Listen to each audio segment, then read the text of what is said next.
So, ఇంటి రుణంకి సంబంధించి. ఇంటి రుణ గరిష్ట కాల పరిమితి 20 ఏళ్లే. అర్బన్ సహకార బ్యాంకులకు ఆర్‌బీఐ కొత్త నిబంధనలు. ఇంటి రుణాలకు సంబంధించి ఆర్‌బీఐ కొత్త రూల్స్ అయితే తీసుకొచ్చింది. అర్బన్ సహకార బ్యాంకులు రుణాల పంపిణీలో తప్పనిసరిగా ముందస్తు జాగ్రత్తలు తీసుకోవాలని ఆర్‌బీఐ తెలిపింది.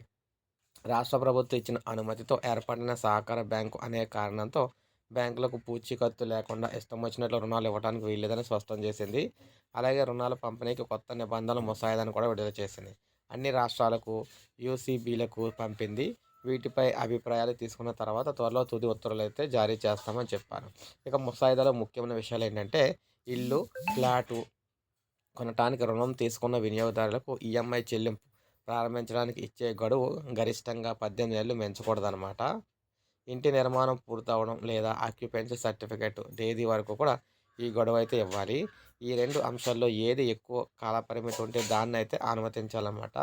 ఇక ఈ రుణాన్ని పూర్తిగా తిరిగి చెల్లించడానికి ఇచ్చే గరిష్ట కాలపరిమితి 20 ఏళ్ళకైతే మించరాదు. తక్కువ రిస్క్ ఉండేలా ప్రతి యూసీబీ రుణాల మంజూరు విధానాన్ని రూపొందించుకోవాలి. ఏదైనా సంస్థలో పనిచేసే ఉద్యోగి వ్యక్తిగత పూచీకత్తు ఇచ్చే రుణాలను భద్రత కలిగిన సెక్యూర్డ్ రుణాల విభాగం కింద మంజూరు చేయవచ్చు. వేతనం ఇచ్చే సంస్థ ఈఎంఐని నేరుగా యూసీబీకి పంపే ఏర్పాటు చేసుకోవాలి. ఉద్యోగులకు కాకుండా ఇతరులకు వ్యక్తిగత పూచీకత్తు ఇచ్చే రుణం యూసీబీ స్థాయిని బట్టి గరిష్టంగా 10 లక్షలు మించరాదు. కిసాన్ క్రెడిట్ కార్డు చెల్లుబాటు గడువు 6 ఏళ్లకు పెంచాలి.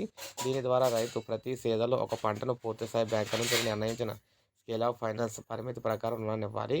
పారిశ్రామికవేత్తలను ప్రోత్సహించేందుకు సూక్ష్మ, చిన్న, మధ్యతరహా సంస్థలు పూచీకత్తు లేకుండా ఇచ్చే రుణ పరిమితిని 10 లక్షల నుంచి 20 లక్షలకి అయితే పెంచాలి.